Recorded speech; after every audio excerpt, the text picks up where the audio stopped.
Assalomu alaykum hammaga.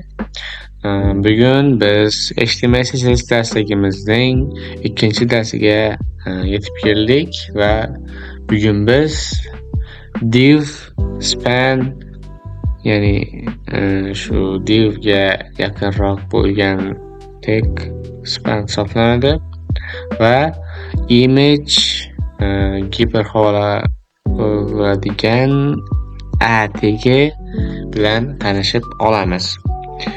Undan oldin biz hozir HTML CSS darsligimizning papkasini ochib olamiz VS Code'da. Men ochib oldim va 2-darsdagi papka yaratamiz. Buning uchun mana bu yerdagi ikonni bosishni o'zi kifoya. 2-darsda yozamiz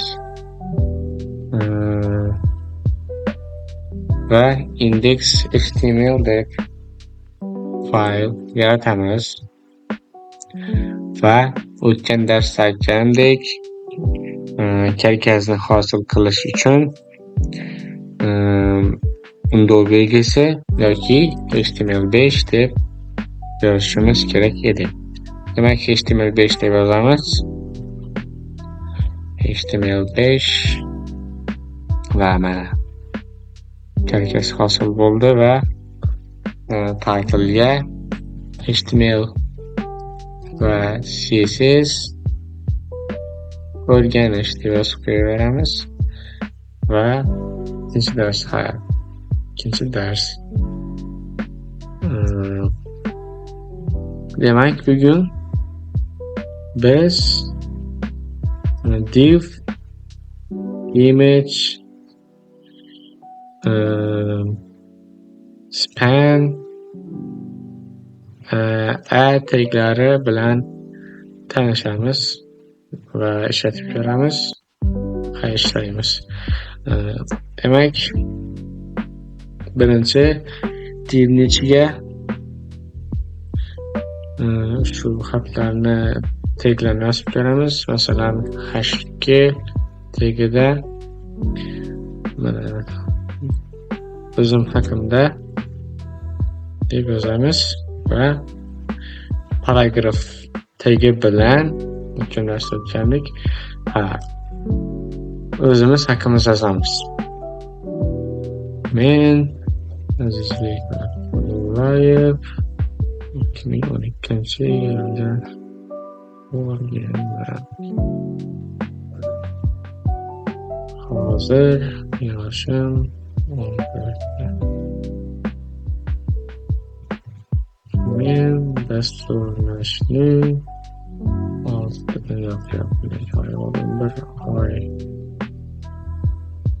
oydan beri o'rganyapman. Bular so'zimiz haqimizda yozdik va image tagi bilan ishlab ko'ramiz. Buning uchun image deb yozamiz va enterni bossak, o'zi attributlar bilan chiqarib beradi. Mana bu yerda kompilyatör taklif qilyapti. HTTPS avatarlarni yozib beradi bu yerga. Avatar bepul rasm bo'ladi bu yerda. Image tagi bilan rasm yarata olishimiz mumkin sahifamizda. Ya'ni qo'yishimiz mumkin. Source tagi ya'ni attributida biz qo'yadigan image'imizni path ya'ni yo'lini yozishimiz kerak bo'ladi. Biz hozir bu yerga rasm yuklaymiz internetdan. Masalan, John Doe deb ko'ramiz. Masalan, shunday rasmlar chiqadi. John Doe degan masalan avatar deb yozsak, John Doe avatar. Avatar deb yozib ko'ramiz. Avatar nimagadir hozir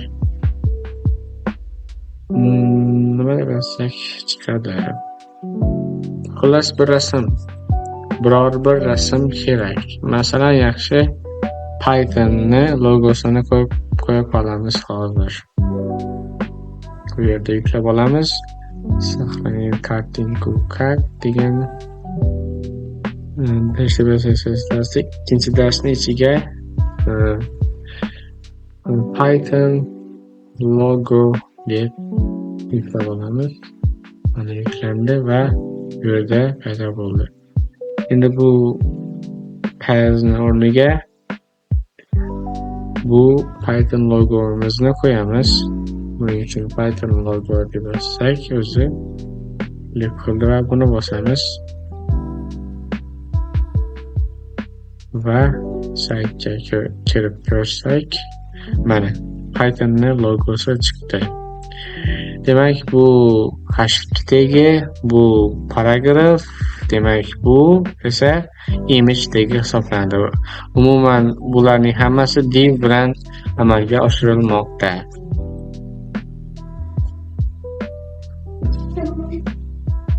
Demak, biz endi span bilan tanishamiz.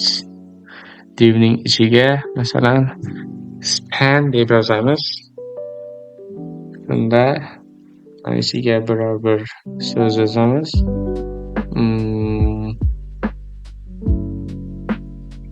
Nima deb yozsak ekan? Mayli, ismimni yozib qo'yaylik.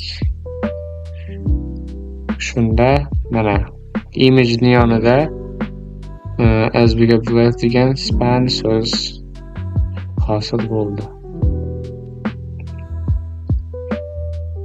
Demak, spanni ko'rdik, lekin hozir a tagi, ya'ni giperhavola bilan ham tanishib olamiz. Ya'ni ishlatib ko'ramiz. A tagi bilan ishlaganda bizga o'zi href degan attribut chiqarib beradi va biz bu yerga linkni qo'yishimiz kerak bo'ladi va hozir uni YouTube https github.com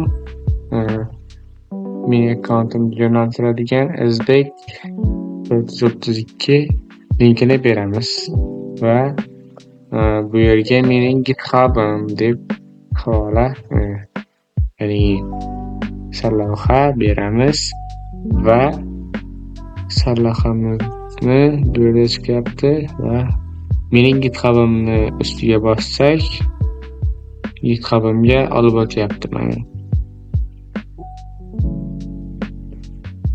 Span degi bu yerda ortga. Shuning uchun hozircha o'chirib turamiz. Bu atigi ham inline element bo'lgani uchun imagening yonida joylashyapti. Hali bu inline element va block elementlar haqida alohida mavzumizda gaplashib olamiz va keling hozir yana davom etamiz. Spanni ko'rdik, atigini ko'rgan bo'lsak, demak hozir biz yana bir div ochib ko'ramiz. Va bu yerda nima deb yozsak bo'ladi? #3 deb yozib ko'ramiz. Qiziqishlarim, mana qiziqishlar yozsa bo'ladi bu yerga. #3 tagida qiziqishlarim sarlavhasini qo'ydik va URL tartibsiz ro'yxati bilan qiziqishlarimizni yozib chiqdik. Va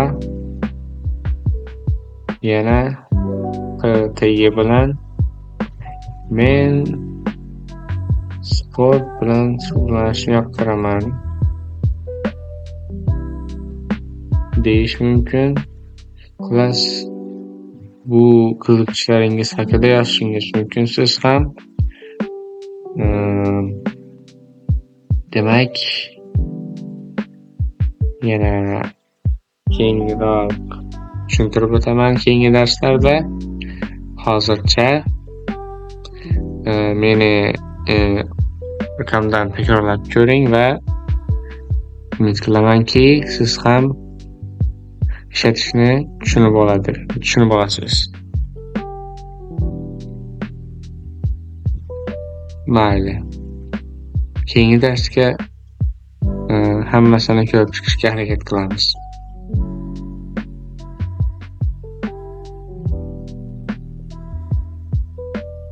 Mana bu yerda chiqyapti. Hammasi mening GitHub'im va bu yerda image, bu yerda paragraf tagi, bu yerda H2 sarlavha, ostida o'zim haqimda degan so'z bor. Demak, tushunib oldik. Siz ham ortidan takrorlab ko'rishni unutmang. Sizga uyga vazifa bo'ladi. Mana men yozganimdek divning ichida o'zingiz haqingizda H2 tag yoki H1 tagi ham asosiy sarlavha hisoblanadi. Yozib ko'rishingiz kerak bo'ladi. Menikiga o'xshatib yozib tursangiz HTMLni o'rganishda qiynalmaysiz. Shuning uchun sizga uyga vazifa men takrorlaganimdek qilib ko'rishni maslahat beraman. Xullas, bugun darsimiz yakunlandi. Keyingi darsda yana chuqurlashib o'tishga harakat qilaman. Keyingi darsda balki semantik taglar bilan tanishamiz yoki yana mana shu elementlarni mustahkamlab o'tamiz. Demak, tushungan bo'lsangiz rahmat va ko'rishguncha xayr.